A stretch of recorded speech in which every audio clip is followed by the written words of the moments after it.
अडचणीच्या काळात पक्षाला ब्लॅकमेल करणं योग्य नाही, सोडून जाणाऱ्या नेत्यांबाबत उद्धव ठाकरेंनी अशी प्रतिक्रिया दिली आहे। ज्याला जायचंय त्यांनी जावं, कोणाला थांबवणार नाही। शिवसैनिक लढणार आणि जिंकणार असंही उद्धव ठाकरे म्हणाले। उद्धव ठाकरेंनी ही स्पष्ट भूमिका घेतली आहे। सोडून जाणाऱ्या नेत्यांबाबत उद्धव ठाकरेंनी अशी भूमिका घेतली आहे। अडचणीच्या काळात पक्षाला ब्लॅकमेल करणं योग्य नाही, ज्याला जायचंय त्यांनी जा, मी कोणाला थांबवणार नाही असं उद्धव ठाकरे म्हणाले। शिवसैनिक लढणार आणि जिंकणार असंही ते म्हणाले। तर आपले प्रतिनिधी चेतन सावंत आपल्या सोबत आहेत। तर पक्ष सोडून जाणाऱ्यांसंदर्भात उद्धव ठाकरेंनी ही भूमिका घेतली आहे, काय अधिकचे अपडेट आहेत चेतन?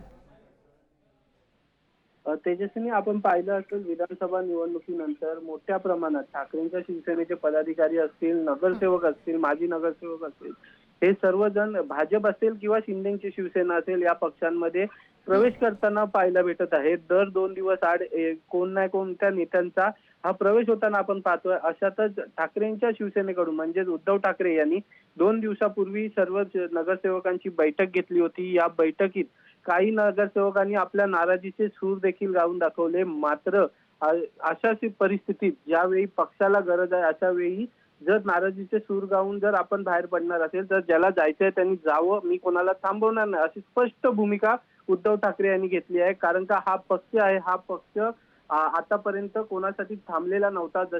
ज्या परिस्थितीत हा पक्ष येऊन राहिला आहे त्या परिस्थितीतून देखील बाहेर येण्याची तयारी हा पक्ष करतोय। त्यामुळे नाराजीचे सूर दाखवून पक्षाला ब्लॅकमेल कृपया करू नये असं देखील त्यांनी एक आव्हान केलं होतं त्या बैठकीमुळे।